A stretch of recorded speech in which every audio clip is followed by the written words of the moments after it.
हित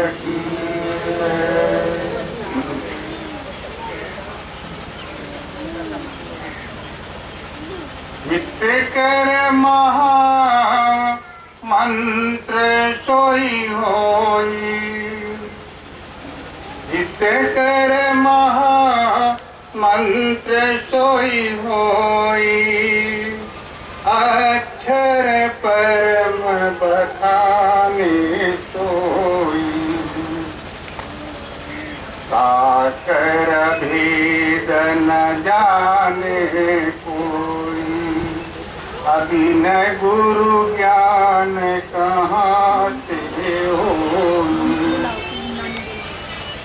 हितकर मंत्र, हितकर मंत्र वही कहा जाता है जिससे कि हमारा भला हो, हित हो। लोग कहते हैं कि बाबा फलाने को थोड़ा दुख दूर कर दीजिए, फलाने को थोड़ा देख लीजिए। क्या चीज है देख लीजिए? अक्षर, परम अक्षर। वही परम अक्षर जो है हितकर मंत्र है। एक ही शब्द जो है,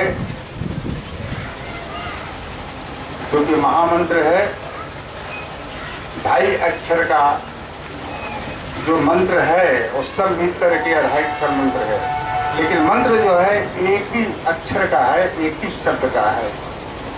उसके विषय में कहा गया है कि हित कर महा मंत्र सोई होई, अक्षर परम बखाने सोई, ताकर भेद न जाने कोई, बिना गुरु ज्ञान कहाँ से होई। बिना गुरु के ज्ञान के बिना कोई जान नहीं पाएगा। तो मंत्र जो है हितकर मंत्र कैसे है, कैसे हमारा भला करता है, कैसे हमारा हितैषी है। कहा है जिनकर विमल आचरण भाई, जिनकर विमल आचरण भाई, पावे परम सिंधु रघुराई। जिनकर विमल आचरण भाई, पावे परम सिंधु रघुराई। पहले निज स्वरूप को जानो, अपनी वह पार ब्रह्म पहचानो। जिनकर विमल आचरण भाई, विमल आचरण, सरल स्वभाव, सरल स्वभाव होना चाहिए। जब तक सरल स्वभाव नहीं होगा, आचरण जो है ठीक नहीं होगा, तब तक हम परमात्मा को जान नहीं पाएंगे। क्योंकि जब तक आचरण ठीक नहीं होगा, हमारे अंदर में प्रेम नहीं उभरेगा, प्रेम नहीं होगा तो भगवान को हम जान नहीं पाएंगे। क्योंकि प्रेम के द्वारा ही भगवान प्रकट होते हैं। द्रौपदी तो प्रेम के द्वारा ही प्रकट हुए थे, ध्रुव प्रहलाद को प्रेम के ही द्वारा प्रकट हुए थे। जब तक हमारे अंदर प्रेम नहीं होगा, तब तक भगवान प्रकट नहीं होते। इसलिए कहा है कि जिनकर विमल आचरण भाई, पावे परम सिंधु रघुराई। परम सिंधु यानी पूरे संसार, जहां देखो तहीं भगवान है।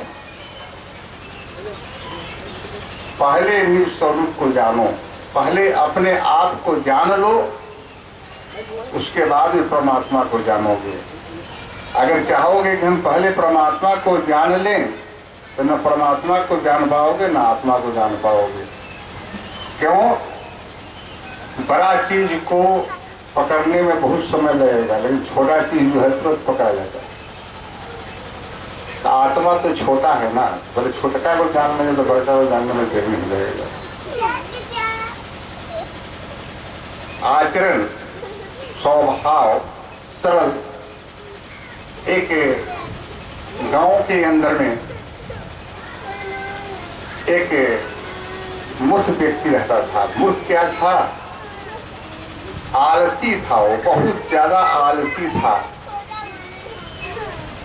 और उसका यही काम था कि कोई काम धाम नहीं करता था। वो बस दिन भर उसका यही काम था कि खाना खाया, और खाया तो भरपेट खाएगा, कमती खाने से तो काम नहीं चलता। अब उसके परिवार वाले उसको घर से निकाल देते हैं कि कोई काम धाम करता नहीं है और दिन भर खाली खाते रहता है। हाँ, कि तुम जाओ बाबू, यहाँ सीख लो, जाओ कहीं कमाओ खाओ। अब वहां से वो चल दिया, सोचते चला गया कि कहाँ जाएं, कहीं भी जाएंगे तो हमको काम करना पड़ेगा, हम तो काम करेंगे नहीं, कहाँ जाएं। तो सोचते सोचते सोचते सोचते देखा कि महंत लोग मठ में हैं, बहुत मोटे तगड़े हैं। सोचिएगा कि ये लोग जो है बहुत खाते हैं और इन लोगों के पास रहने से हमको ही खाना बहुत ज्यादा मिलेगा। चला गए महंत लोगों के पास, जाकर कहा कि बाबा हम भी आप ही के पास रहेंगे। कहा कि ठीक है, रहो, क्या करोगे? सर जो आप कहिएगा वही करेंगे। कहा कि इस मठ के अंदर में तो इसी को काम है कि यहाँ खड़ा होकर के किसी देते रहा हूँ। कहा कि ठीक है, करेंगे, लेकिन बाबा हम 3 बार 4 बार खाना खाते हैं। कहा कि ठीक है, 3 बार 4 बार खाना खाते हो, तुमको 3-4 बार खाना दिया जाएगा, उसके लिए चिंता मत करो। अब वो मठ में रहने लगा। जब मठ में रहने लगा तो रहते रहते रहते रहते 15 दिन के बाद में एकादशी का व्रत आ गया। जब एकादशी का व्रत आ गया तो महंत जी बोले कि बाबू आज तो एकादशी का व्रत है, आज भंडारा में कुछ बनेगा नहीं, आज उपवास रहना होगा। अब वो व्यक्ति कहता है कि बाबा हम तो उपवास नहीं रह पाएंगे, कोई ऐसा उपाय लगाइए जो किसी को खाना मिल जाए। कहे कि नहीं, एकादशी के दिन भंडारा में कुछ नहीं बनेगा। कहा कि ठीक है, जो प्रसाद वगैरह था उसी को बिटोर करके महंत दे दिए कि आज भर इस काम चला लो, फिर कल से खाना तुमको मिलना शुरू हो जाए। फिर एकादशी का व्रत आया। फिर एकादशी व्रत के दिन महंत जी बोले बेटा आज खाना नहीं बनेगा भंडारा में। कहा कि नहीं बनेगा तो हमको प्रसाद से काम नहीं चलता है, आप थोड़ा सा प्रसाद हमको दे देते हैं, हमको पेट भी नहीं भरता है और 3 बार 4 बार खाने वाले हम व्यक्ति हैं, हाँ, तो उससे काम नहीं चलता है। महंत जी कहते हैं कि काम करो, तुम आटा ले लो, चावल ले लो और अपने से तुम बना करके खा लेना। मठ के बाहर चले जाओ नदी के किनारे पर और वहाँ पर बैठ करके खूब पसंद से बनाना और खूब पसंद से खाना। कभी तो खाना बनाया तो था नहीं, आटा चावल जो भी था अपना लेकर गया। कहा कि महंत जी कहे कि एक काम करना, जब खाना बनाओगे तो पहला खाना जो है भगवान को अर्पण करोगे, भगवान को पहले खिला दोगे तब खाओगे। कहा कि ठीक है। अब जैसा हो सूखा पका, जैसा भी कच्चा पका बनाया और बनाने के बाद में रखा। कहता है कि हे भगवान आकर के जल्दी खाओ, कारण है कि हमको भूख लगा, जब तक आप नहीं खाइएगा तब तक हम नहीं खाएंगे। ऐसे करके 1 घंटा 2 घंटा बैठा है चुपचाप। हे भगवान आओ, हे भगवान आओ, हे भगवान आओ। तुम नहीं आओ कि हमको भूख लगा है, हमको बहुत सख्त भूख लगा है। भगवान आ गए। भगवान आए तो उनका खाना सब खा गए। थोड़ा सा बचा प्रसाद, थोड़ा सा बचा, वो बेचारे प्रसाद थोड़ा सा उसका पेट भरा नहीं। आकर के ये तो बड़ा मुश्किल हो गया। भगवान आए और खाना हमारा पूरा खा गए। एक आदमी का हम खाना बनाए थे और महंत जी कहे थे कि भगवान को भोग लगा लेना, तो भगवान को भोग करने लगाने के लिए तो भगवान सब खा ही गए, थोड़ा सा छोड़ दिए। अच्छा ठीक है। फिर एकादशी व्रत के दिन भंडारा में गए और कहे कि भाई आप 1 किलो आटा जो दिए थे उससे नहीं चला, घट गया, हमको 2 किलो आटा चाहिए, हमको 2 किलो आटा चाहिए। अब 2 किलो आटा भंडारा से उसको मिला और मिल करके वो लेकर चले गए। जा करके अपना खाना वाना बनाए। बनाने के बाद में फिर कहते हैं कि हे भगवान आ जाओ, हे भगवान आ जाओ, हे भगवान आ जाओ। अब वहाँ पर राम और लक्ष्मण दोनों आदमी आ जाते हैं। एक आदमी का खाना 2 आदमी 2 किलो बना, 1 किलो मतलब भगवान खाएंगे तो 1 किलो हम खा लेंगे। 2 किलो बनाए थे, अब उसमें 2 आदमी आ गए, एक राम आ गए, एक लक्ष्मण आ गए। और 2 आदमी जब आ जाते हैं, दोनों आदमी खाना तो खा जाते हैं, फिर थोड़ा सा बच जाता है उसको। उसके बाद में फिर भंडारा में गए एकादशी के दिन और कहते हैं कि बाबा घट गया, 2 किलो से काम नहीं चलेगा, हमको 3 किलो दीजिए। अब 3 किलो आटा लेकर के गए, फिर अपना रोटी वगैरह सब बनाए। बनाने के बाद में कहने लगे कि हे भगवान आओ भोग लगाओ, हे भगवान आओ भोग लगाओ। अब राम लक्ष्मण सीता 3 आदमी पहुंच गए वहाँ। अब 3 आदमी पहुंच गए तो 3 आदमी खाना बना था, 3 आदमी पहुंच गए, तीनों आदमी तो भोजन को कर दिए। फिर घट गया बेचारा को। फिर भंडारा में एकादशी के दिन गए, कहे कि नहीं 3 किलो से काम नहीं चलेगा, हमको 4 किलो चाहिए। फिर 4 किलो लेकर गए। अब बोलते हैं क्या कि हे भगवान है आओ भोग लगाओ।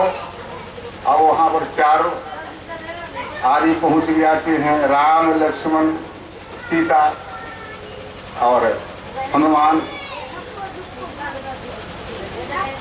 कहते हैं क्या कि हम 1 बुलाते हैं तो 2 आता है, 2 बुलाते हैं तो 3 आता है, 3 बुलाते हैं तो 4 आता है।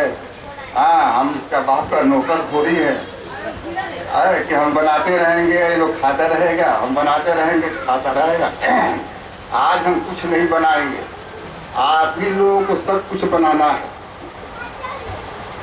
आप लोग बनाइए और हम खाएंगे। अब इधर में भंडारा के अंदर में महंत जी से एक आदमी कंप्लेन करता है कि देखिए वो व्यक्ति जो है पहला दिन 1 किलो आटा ले गया था, दूसरा बार 2 किलो ले गया, तीसरा बार 3 किलो ले गया। कितना वो खाता है, तो कहीं आटा बिक्री कर देता है, उसको देखिए। कहीं आटा तो बिक्री कर देता है, उसको देखिए। अब महंत जी जो है उसको गए देखने के लिए कि दरिया के किनारे पर ही क्या करता है। अब ये सब छोड़ दिया है वहीं पर। बोल दिया हनुमान जी से, बोल दिया कि आप लोग हम दोपहर नहीं है कि हम बना के सब खिलाएंगे, आप लोग खुद बनाइए। अब माँ सीता जो है रसिया बनाने लगी, हनुमान जी धीरे गए, लक्ष्मण जी लकड़ी वगैरह सब कुछ लाए और सभी मिल करके बनाना शुरू कर दिए। बनाना शुरू कर दिए। अब महंत जी पहुंचे वहां पर, देखते हैं, पूछते हैं कि ये बताओ कि तुम इतना आटा लाता है क्या करता है? तो क्या करते हैं? 1 आदमी के लिए लाए तो 2 आदमी आ जाता है, 2 आदमी के लिए लाते हैं तो 3 आदमी आ जाता है, 3 आदमी के लिए लाते हैं तो 4 आदमी आ जाता है, सब तो खा ही जाता है। अभी 4 किलो तो आटा लाया था, कहा कि 4 किलो लाए थे, किस सब बना रहा है, कौन बना रहा है? ये लोग देख नहीं पा रहे हैं कि बना कौन रहा है, कि सभी तो ढीले हुए हैं। राम है, लक्ष्मण है, सीता है, हनुमान है, सभी आदमी तो यहाँ पर एकत्रित है, सभी लोग हाथ से बना रहा है, लोग रसोई बना रहा है। महंत जी कहते हैं कि तू कैसे देख रहा है, हमको दिखाई ही नहीं देता है। कहा तो दिखाई नहीं देता है, हम सब कुछ देखते हैं। और देखिए सब कोई बैठ गया खाने के लिए, और सब कोई खाएगा, ताकि देखिए सब कोई खाएगा, लेकिन हमको भी खाना चाहिए। 5 हिस्सा लगा दीजिए, 4 हिस्सा से काम नहीं चलेगा। 5 हिस्सा लगाइए। और महंत जी सुन रहे हैं, उनको दिखाई दे नहीं रहा है। कारण है कि महंत जी तो ज्ञानी थे, दिमाग कम कर पास में बुद्धि था, तो बुद्धि से परे है। ये तो बुद्धि से परे है, ज्ञान से परे है। भक्ति जो है वो ज्ञान से, बुद्धि से परे है।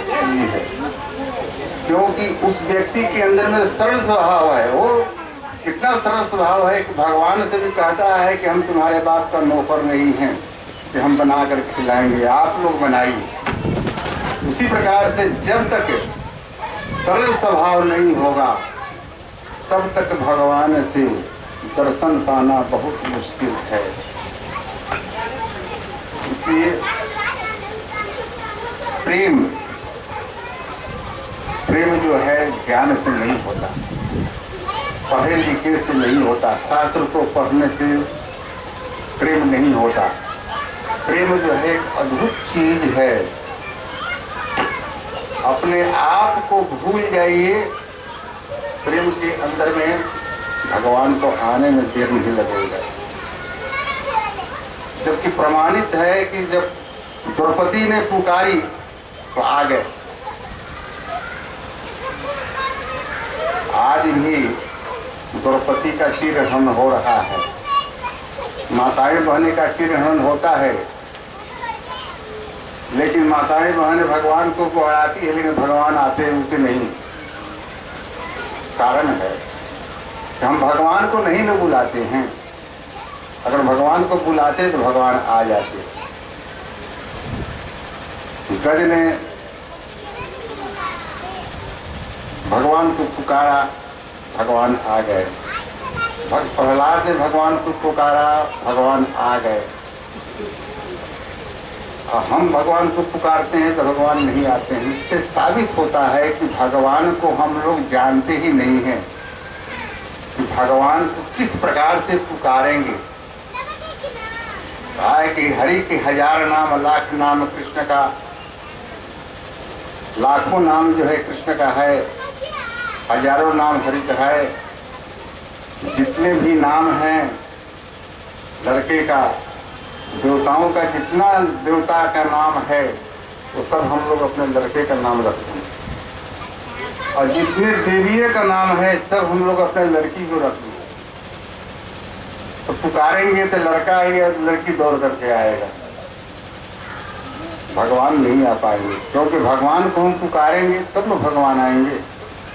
इसलिए भगवान के नाम को हम लोग नहीं जानते, उनके पता को नहीं जानते।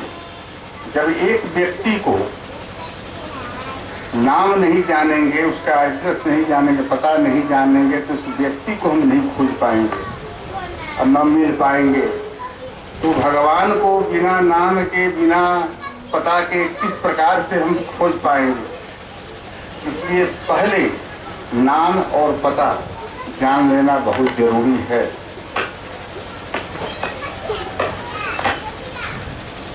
प्रेम से बोलिए श्री सद्गुरुदेव महाराज की।